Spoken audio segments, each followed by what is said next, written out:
Okay, this is the garage door operation here. For now it's just manual because there's no power and also the motor is broken. But yeah, so raised the track up 26 inches and extended the cables. These are the cables. Oh, you can't see the cables now because it's in the raised position. I'll show you when it's down. And I put this little tie strap here so I can pull the door down.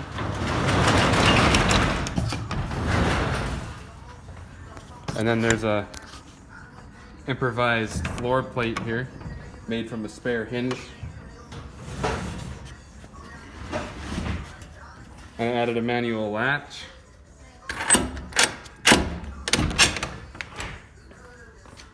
Which was too long, so I had to cut it off because otherwise it'd hit the upper bracket and then it would fall inside of here, so I had to drill it and put a little pin in there. But yeah, so that works. And then you can see the cable behind here. I made new cables for both sides because it had to be longer after I extended it, which somebody said you couldn't do, but I just made it out of aircraft cable. And this is the emergency release. I had to extend that as well.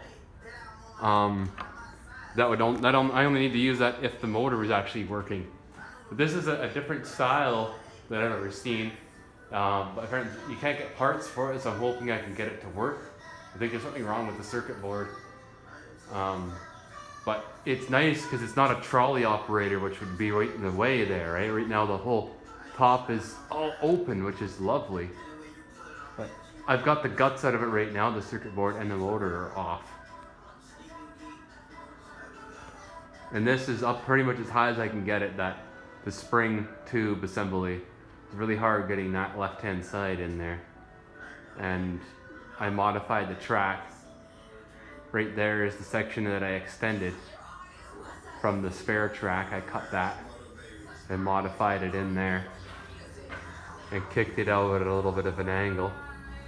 So my tracks now are about 10.5 feet from the floor. Before they would have been about 8.5, or well less, just about right on 8 feet. So raise them up a little more than 2 feet, which is great for future storage and for putting a hoist in here. And I made this channel end here up at the roof to support that end of the track. And there's a bolt there, a long bolt I put in as a stop.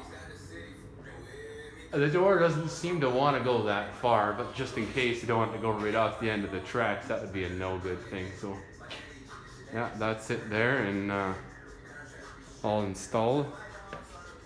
Works pretty good. I think the spring's a little tight because it really pulls the door up, and I have to step on it pretty good to get it to go down. But for manual operation, you kind of want it that way because it holds the door up. And you know, the door definitely not going to fall down if you're driving in and out. So until I get the power and stuff working, then that'll do for now. So here I'll show you when I open it. I just put my foot down, take the pressure off the latch. You press this guy in. And then if I just take my foot off, it'll almost just open itself up, right? So it goes about not quite halfway, almost. That's pretty good. Not bad for tension. And then I just give it a little bit of a push there and it'll scope the rest of the way. If I want it up right clear of the jam, I just push it and it'll stay here. I'm not worried about it falling. It needs a fair amount of tension to come down. So pretty proud of that for my first garage door install. Especially modifying it, and everybody said I couldn't do that. They said the spring won't work, and it seems to. I hope it doesn't break because I can't buy a new spring. I did wind it quite a bit past the setting that it's supposed to. Like for this door, it's supposed to be 18 turns, and I've got like 22 into it. So I did need a little bit more. I guess because the door would normally not be as heavy because it would start turning in the track earlier, right? So it's a little heavier now, the way that I have it set up in the raised position. So anyway, yeah, that's that.